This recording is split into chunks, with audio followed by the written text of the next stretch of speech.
Asian empires. Even as West Europeans were building their empires in the Americas and the Russians were expanding across Siberia, other imperial projects were likewise underway. The Chinese pushed deep into Central Eurasia. Turco-Mongol invaders from Central Asia created the Mughal Empire, bringing much of Hindu South Asia within a single Muslim-ruled political system. And the Ottoman Empire brought Muslim rule to a largely Christian population in southeastern Europe and Turkish rule to largely Arab populations in North Africa and the Middle East. None of these empires had the global reach or worldwide impact of Europe's American colonies. They were regional rather than global in scope. Nor did they have the same devastating and transforming impact on their conquered peoples, for those peoples were not being exposed to new diseases. Nothing remotely approaching the catastrophic population collapse of Native American peoples occurred in these Asian empires. Moreover, the process of building these empires did not transform the imperial homeland as fundamentally as did the wealth of the Americas and to a lesser extent Siberia for European imperial powers. Nonetheless, these expanding Asian empires reflected the energies and vitality of their respective civilizations in the early modern era, and they gave rise to profoundly important cross-cultural encounters with legacies that echoed for many centuries. Making China an empire. In the 15th century, China had declined an opportunity to construct a maritime empire in the Indian Ocean, as Zheng He's massive fleet was withdrawn and left to wither away. In the 17th and 18th centuries, however, China built another kind of empire on its northern and western frontiers that vastly enlarged the territorial size of the country and incorporated a number of non-Chinese peoples. Undertaking this enormous project of imperial expansion was China's Qing, or Manchu dynasty. Strangely enough, the Qing dynasty was itself of foreign and nomadic origin, hailing from Manchuria, north of the Great Wall.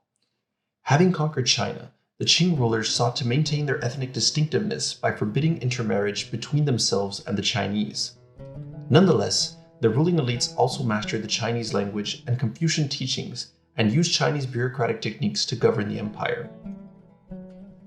Perhaps because they were foreigners, Qing rulers went to great lengths to reinforce traditional Confucian gender roles, honoring men who were loyal sons, officials and philanthropists, and women who demonstrated loyalty to their spouses by resisting rape or remaining chaste as widows.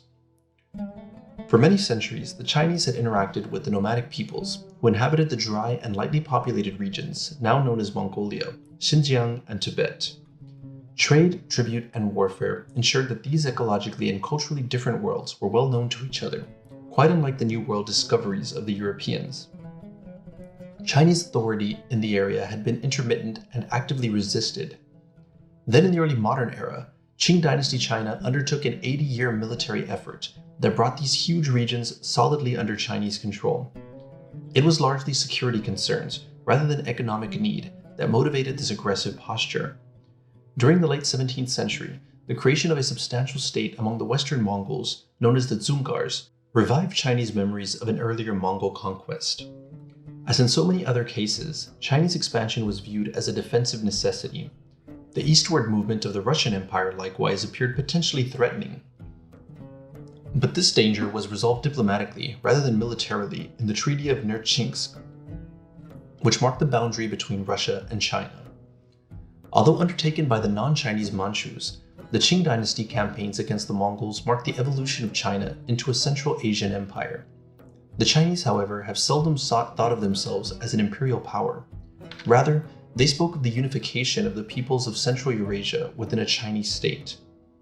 Nonetheless, historians have seen many similarities between Chinese expansion and other cases of early modern empire building, while noting some clear differences as well.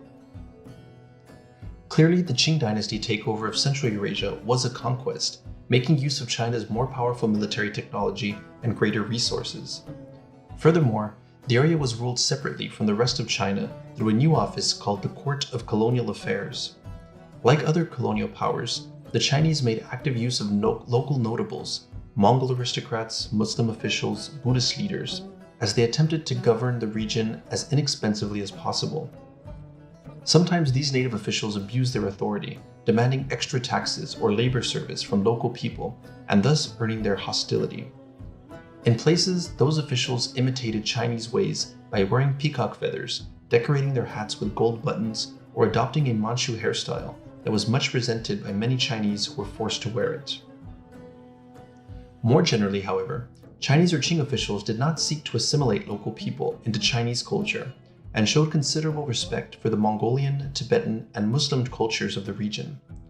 People of noble rank, Buddhist monks, and those associated with monasteries were excused from the taxes and labor services required of ordinary people. Nor was the area flooded with Chinese settlers. In parts of Mongolia, for example, Qing authorities sharply restricted the entry of Chinese merchants and other immigrants in an effort to preserve the area as a source of recruitment for the Chinese military. They feared that the soft and civilized Chinese ways might erode the fighting spirit of the Mongols. The long-term significance of this new Chinese imperial state was tremendous. It greatly expanded the territory of China and added a small but important minority of non-Chinese people to the empire's vast population. The borders of contemporary China are essentially those created during the Qing dynasty. Some of those peoples, particularly those in Tibet and Xinjiang, have retained their older identities and in recent decades have actively sought greater autonomy or even independence from China. Even more important, Chinese conquests, together with the expansion of the Russian Empire, utterly transformed Central Asia.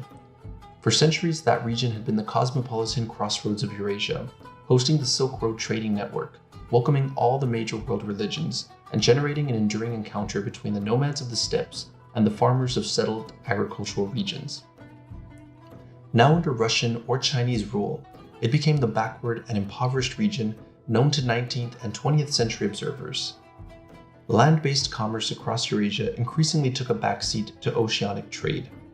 Indebted Mongolian nobles lost their land to Chinese merchants, while nomads, no longer able to herd their animals freely, fled to urban areas, where many were reduced to begging.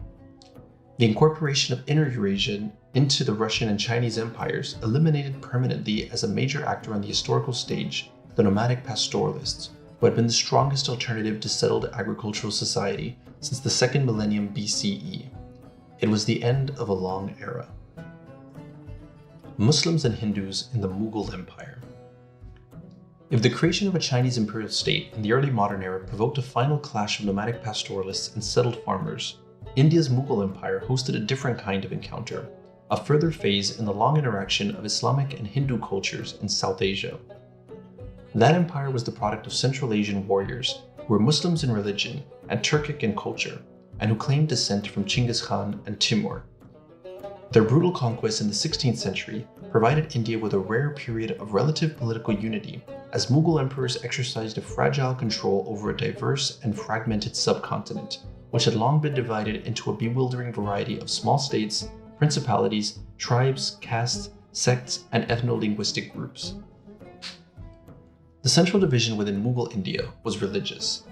The ruling dynasty and perhaps 20% of the population were Muslims. Most of the rest practiced some form of Hinduism. Mughal India's most famous emperor, Akbar, clearly recognized this fundamental reality and acted deliberately to accommodate the Hindu majority. After conquering the warrior-based and Hindu Rajputs of northwestern India, Akbar married several of their princesses, but did not require them to convert to Islam. He incorporated a substantial number of Hindus into the political military elite of the empire and supported the building of Hindu temples as well as mosques, palaces, and forts. But Akbar acted to soften some Hindu restrictions on women, encouraging the remarriage of widows, discouraging child marriages, and sati, the practice in which a widow followed her husband to death by throwing herself on his funeral pyre, and persuading merchants to set aside special market days for women so as to moderate their seclusion in the home. Nur Jahan, the 20th and favorite wife of Emperor Jahangir, was widely regarded as the power behind the throne of her alcohol and opium-addicted husband, giving audiences to the visiting dignitaries, consulting with ministers, and even having a coin issued in her name. In directly religious matters, Akbar imposed a policy of toleration, deliberately restraining the more militantly Islamic ulama, religious scholars, and removing the special tax, jizya, on non-Muslims. He constructed a special house of worship where he presided over intellectual discussion with representatives of many religions: Muslim, Hindu, Christian, Buddhist, Jewish, Jain, and Zoroastrian. His son Jahangir wrote proudly of his father. He associated with the good of every race and creed and persuasion. The professors of various faiths had room in the broad expanse of his incomparable sway. Akbar went so far as to create his own state cult, a religious faith aimed at the Mughal elite, drawing on Islam, Hinduism, and Zoroastrianism, and emphasizing loyalty to the emperor himself. The overall style of the Mughal Empire was that of a blended elite culture in which both Hindus and various Muslim groups could feel comfortable. Thus, Persian artists and writers were welcomed into the empire, and the Hindu epic Ramayana was translated into Persian, while various Persian classics appeared in Hindi and Sanskrit. In short, Akbar and his immediate successors downplayed a distinctly Islamic identity for the Mughal Empire in favor of a cosmopolitan and hybrid Indian-Persian-Turkic culture. Such policies fostered sharp opposition among some Muslims. The philosopher Sheikh Ahmad Sirhindi, claiming to be a renewer of authentic Islam in his time, strongly objected to this cultural synthesis. The worship of saints, the sacrifice of animals, and support for Hindu religious festivals all represented impure intrusions of Sufi Islam or Hinduism that needed to be rooted out. In Sirhindi's view, it was primarily women who had introduced these deviations. Because of their utter stupidity, women prayed to stones and idols and asked for their help. This practice is common, especially when smallpox strikes, and there is hardly a woman who is not involved in this polytheistic practice. Women participate in the holidays of Hindus and Jews. They celebrate Diwali, a major Hindu festival, and send their sisters and daughters presents similar to those exchanged by the infidels. It was therefore the duty of Muslim rulers to impose the Sharia, Islamic law, to enforce the jizya, and to remove non-Muslims from high office. This strain of Muslim thinking found a champion in the Emperor Aurangzeb, who reversed Akbar's policy of accommodation and sought to impose Islamic supremacy. While Akbar had discouraged the Hindu practice of sati, Aurangzeb forbade it outright. Music and dance were now banned at court, and previously tolerated vices such as gambling, drinking, prostitution, and narcotics were actively suppressed. Dancing girls were ordered to get married or leave the empire altogether. Some Hindu temples were destroyed, and the jizya was reimposed. Censors of public morals, posted to large cities, enforced Islamic law. Aurangzeb's religious policies, combined with intolerable demands for taxes to support his many wars of expansion, antagonized Hindus and promoted various movements of opposition to the Mughals. "Your subjects are trampled underfoot," wrote one anonymous protester. "Every province of your empire is impoverished. God is the God of all mankind, not the God of Muslimans alone." These opposition movements, some of them self-consciously Hindu, fatally fractured the Mughal Empire, especially after Aurangzeb's death in 1707, and opened the way for a British takeover in the second half of the 18th century. Thus, the Mughal Empire was the site of a highly significant encounter between two of the world's great religious traditions. It began with an experimented multicultural empire building and ended in growing antagonism between Hindus and Muslims. In the centuries that followed, both elements of the Mughal experience would be repeated. Muslims and Christians in the Ottoman Empire. Like the Mughal state, the Ottoman Empire was also the creation of Turkic warrior groups, whose aggressive raiding of agricultural civilization was now legitimized in Islamic terms. Beginning around 1300 from a base area in northwestern Anatolia, these Ottoman Turks over the next 3 centuries swept over much of the Middle East, North Africa, and southeastern Europe to create the Islamic world's most significant empire. During those centuries, the Ottoman state was transformed from a small frontier principality to a prosperous, powerful cosmopolitan empire, heir both to the Byzantine Empire and to leadership within the Islamic world. Its sultan combined the roles of a Turkic warrior prince, a Muslim caliph, and a conquering emperor, bearing the strong sword of Islam and serving as chief defender of the faith. Gaining such an empire transformed Turkish social life as well. The relative independence of Central Asian pastoral women, their open association with men, and their political influence in society all diminished as the Turks adopted Islam, beginning in the 10th century, and later acquired an empire in the heartland of ancient and patriarchal Mediterranean civilizations. Now elite Turkish women found themselves secluded and often veiled. Slave women from the Caucasus Mountains and the Sudan grew more numerous. Official imperial censuses did not count women, and Orthodox Muslim reformers sought to restrict women's religious gatherings. And yet, within the new constraints of a settled Islamic empire, Turkish women retained something of the social power they had enjoyed in pastoral societies. From around 1550 to 1650, women of the royal court had such an influence in political matters that their critics referred to the Sultanate of Women. Islamic law permitted women important property rights, which enabled some to become quite wealthy, endowing religious and charitable institutions. Many women actively used the Ottoman courts to protect their legal rights in matters of marriage, divorce, and inheritance, sometimes representing themselves or acting as agents for female relatives. In 1717, the wife of an English ambassador to the Ottoman Empire compared the lives of Turkish and European women, declaring, "'Tis very easy to see that they have more liberty than we have." Within the Islamic world, the Ottoman Empire represented the growing prominence of Turkic people, for their empire now incorporated a large number of Arabs, among whom the religion had been born. The responsibility and the prestige of protecting Mecca, Medina, and Jerusalem, the holy cities of Islam, now fell to the Ottoman Empire. A century-long conflict between the Ottoman Empire, espousing the Sunni version of Islam, and the Persian Safavid Empire, holding fast to the Shia form of the faith, expressed a deep and enduring division within the Islamic world. Nonetheless, Persian culture, especially its poetry, painting, and traditions of imperial splendor, occupied a prominent position among the Ottoman elite. The Ottoman Empire, like its Mughal counterpart, was the site of a highly significant cross-cultural encounter in the early modern era, adding yet another chapter to the long-running story of interactions between the Islamic world and Christendom. As the Ottoman Empire expanded across Anatolia, its mostly Christian population converted in large numbers to Islam as the Byzantine state visibly weakened and large numbers of Turks settled in the region. By 1500, some 90% of Anatolia's inhabitants were Muslims and Turkic speakers. The climax of this Turkic assault on the Christian world of Byzantium occurred in 1453, when Constantinople fell to the invaders. Renamed Istanbul, that splendid Christian city became the capital of the Ottoman Empire. Byzantium, heir to the glory of Rome and the guardian of Orthodox Christianity, was no more. In the empire's southeastern European domains, known as the Balkans, the Ottoman encounter with Christian peoples unfolded quite differently than it had in Anatolia. In the Balkans, Muslims ruled over a large Christian population, but the scarcity of Turkish settlers and the willingness of the Ottoman authorities to accommodate the region's Christian churches led to far fewer conversions.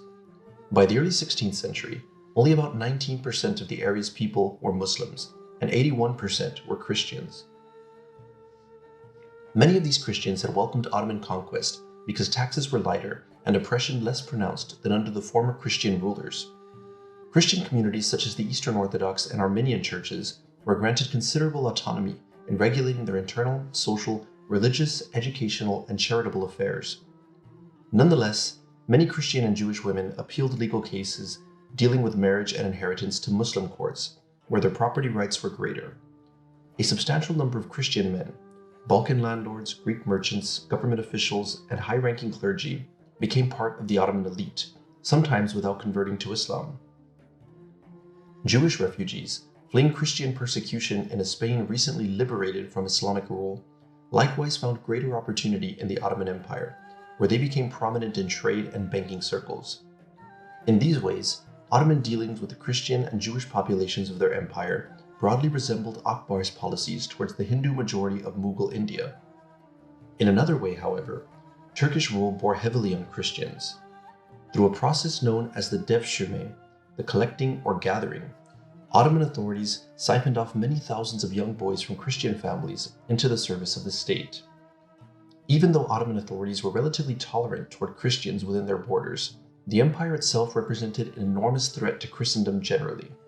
The seizure of Constantinople, the conquest of the Balkans, Ottoman naval power in the Mediterranean, and the siege of Vienna in 1529, and again in 1683, raised anew the specter of a Muslim takeover of all of Europe.